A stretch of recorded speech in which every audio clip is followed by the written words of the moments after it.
Ma prise de parole va vraiment me porter sur mon parcours psy, parce qu'évidemment, être ainsi enfermé, isolé dans la crainte d'une épidémie n'est pas neutre sur la santé mentale de tout le monde, et particulièrement des plus fragiles. Et c'est aussi exposer les personnes à des violences intrafamiliales parfois importantes. Mais au-delà de ces angoisses, c'est les exposer à des décompensations, à des troubles futurs. Et le dispositif de mon parcours psy entendait répondre à une partie de ce problème.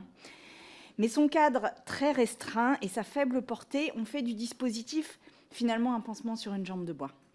Nombre très faible de séances, éloignement du soin de celles et ceux qui sont visés, par exemple les étudiants ou les précaires, qui sont déjà éloignés du monde du soin par leur situation économique et sociale, et qu'on imagine pouvoir rentrer dans un dispositif de soins uniquement par 8 séances de psychologie. Très peu de psychologues qui acceptent une psychologie libérale au centre du dispositif, alors même que les psychologues n'ont toujours pas de statut reconnu et clair dans le domaine du soin, pas de renforcement du service public, un tarif plafonné, pas de possibilité de suite ou d'extension, pas de renforcement des autres échelons du soin psychique, de sorte qu'on laisse les psychologues en première ligne de la crise. À la fin, c'est tout le sens même du soin psychique qui est posé. Celui-ci, par nature, par essence, ne peut pas se faire dans un cadre trop rigide. C'est antinomique avec son efficacité et ses résultats. Quand en plus ce dispositif souhaite toucher les plus précaires et donc probablement celles et ceux qui ont des problématiques plus complexes, croisées, multiples, 8 séances ne peuvent absolument pas suffire. Aussi est-il indispensable de penser le soin psy dans une véritable politique de santé publique, inclusive et globale, et non comme une variable d'ajustement d'un malaise passager vite surmonté. Mais rien ne se fera sans réflexion sur le statut des psychologues, leur rémunération et leur place dans le parcours de soins. Une première mesure importante serait déjà d'ouvrir la possibilité d'allonger et de poursuivre le remboursement des séances autant que de besoin. L'absence de programmation claire et d'une gouvernance volontariste transversale.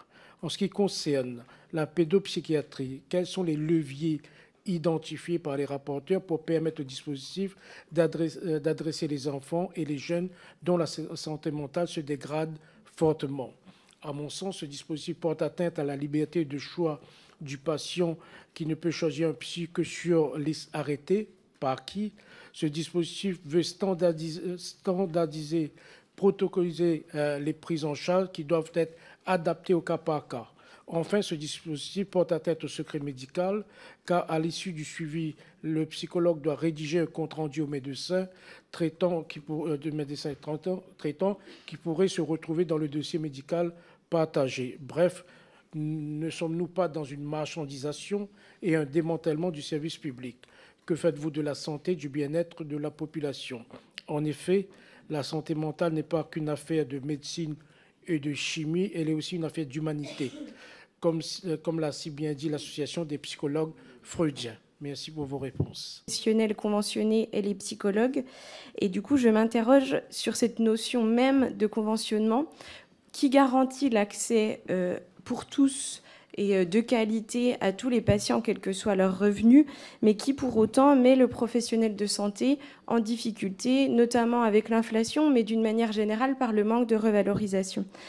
Et ça m'a interrogée au niveau de mon parcours psy, de se dire que normalement une séance de psychologie, c'est 50 € à peu près en moyenne, et ça dure 1 heure.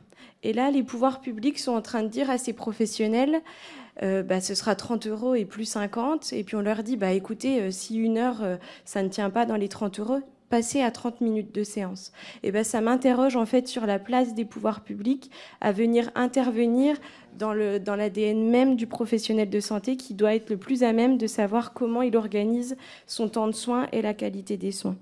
Donc je vous remercie vraiment de la qualité des échanges qu'on a pu avoir ce matin et je crois qu'on aura tout intérêt à travailler tous ensemble pour garantir une meilleure considération à nos professionnels de santé. Merci. Je n'ai pas entendu de réponse.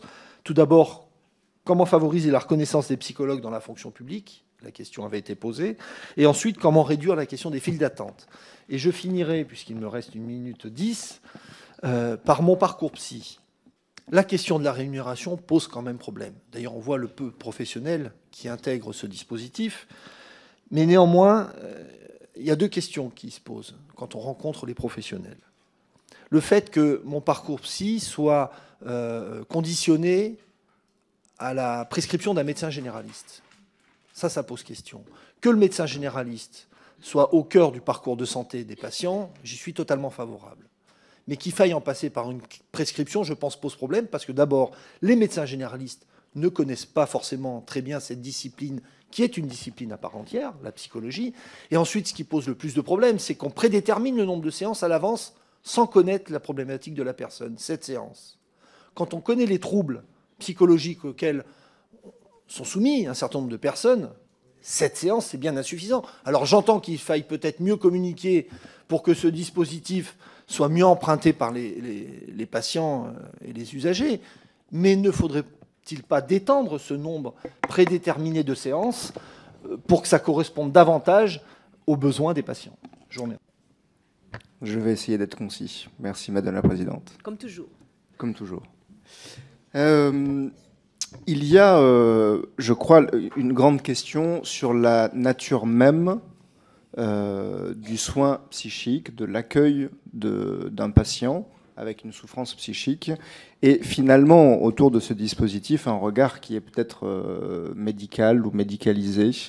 Et il faut quand même entendre, et on a pu entendre avec les auditions des psychologues, s'il y a un refus de rentrer dans ce dispositif, pour 93% des psychologues, ce n'est pas parce que le dispositif n'a qu'un an d'existence et qu'il y aurait un problème de pédagogie. C'est-à-dire que, clairement, beaucoup de psychologues, et la plupart, rejettent ce dispositif. Alors, se plaignaient de ne pas avoir pu être entendus pour la mise en place, et que finalement, il y a, je crois qu'un seul syndicat qui a pu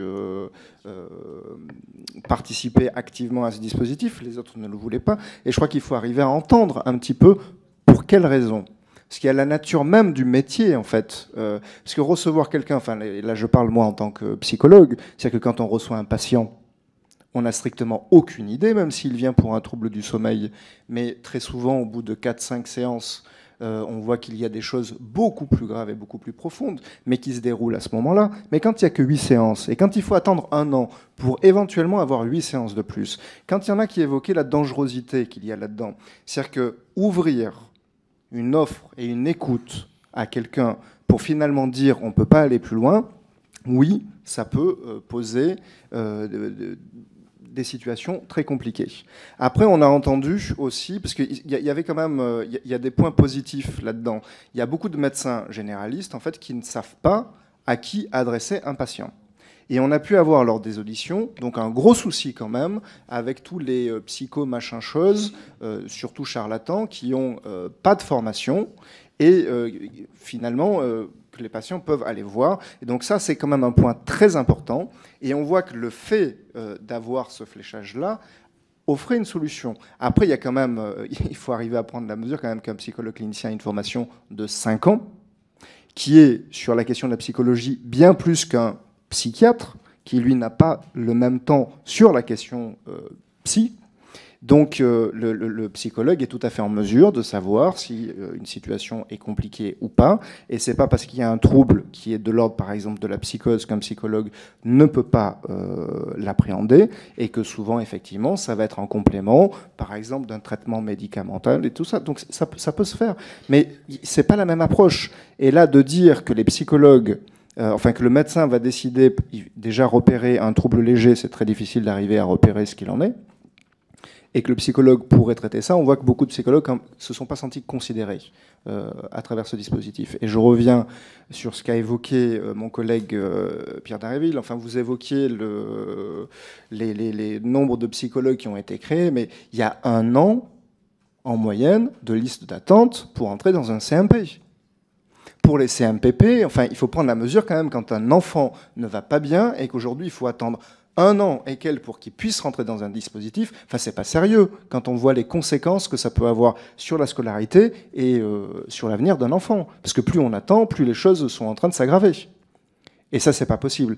Donc, effectivement, quand on voit qu'il n'y a que 10% des précaires qui sont rentrés dans ce dispositif, il y a quelque chose qui ne va pas. Et beaucoup de psychologues nous ont dit, pour ceux qui ont utilisé ce dispositif, que finalement, ce sont des jeunes actifs qui ont les moyens de payer des séances, qui ont pu bénéficier de ce dispositif, principalement.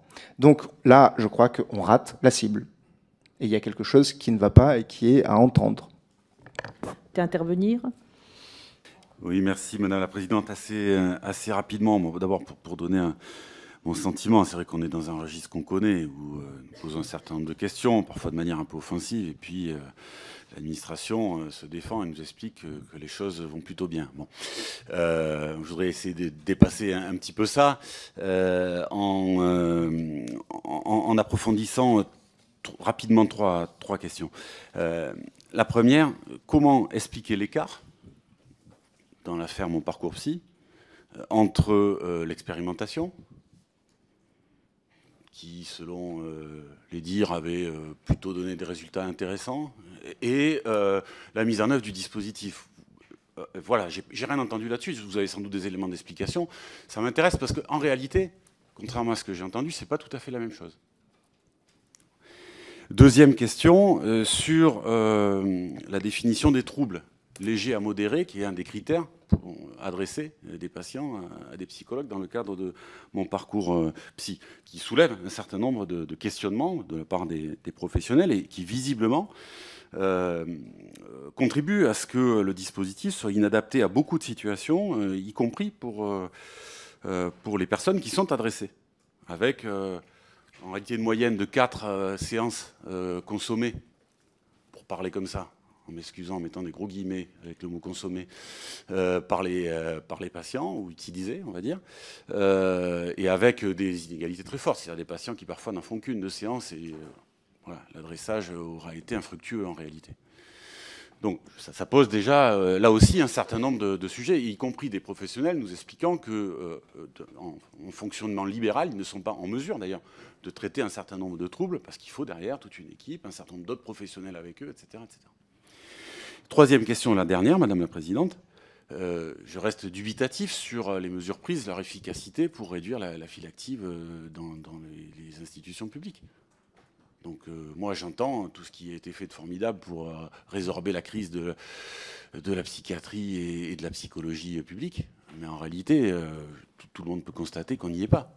Et qu'il y a une crise profonde. J'ai reçu 10 psychologues à ma permanence à leur demande il y a quelques semaines de ça, qui me décrivent une situation dantesque, quoi. Donc, et une situation de crise et intenable. Voilà. Donc je me permets de remettre ça sur la table, parce que je ne méconnais pas un certain nombre de décisions qui ont été prises, mais en réalité, leurs effets sont quand même assez discutables. Et d'ailleurs, j'aimerais aussi vous entendre sur les chiffres que j'ai avancés sur la précarité, les 60% de précarité. Peut-être que ce ne sont pas les bons chiffres, mais j'aimerais que vous me disiez les vôtres. Et puis sur les salaires qui demeurent en réalité insuffisants. Les chiffres que j'ai cités sont-ils les bons ?